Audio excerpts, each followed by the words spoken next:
Bahçemizde yaprakları yavaş yavaş baş göstermeye başladı. Bunun önüne geçmek için de ilk etapta şöyle bir ısırgan otu ekstresi hazırlayacağım.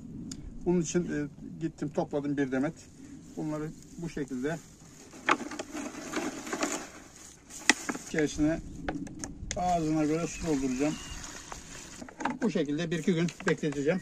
Mayalanacak. Ortaya çıkan yaprak bitleri için ısırgan otu konsantresi hazırlamıştım. Bu şekilde bunu süzeceğim, seyrelteceğim. Çünkü bu 1,5-2 litre falan gelir. 20 litrelik suya çözelteceğim ve atacağım.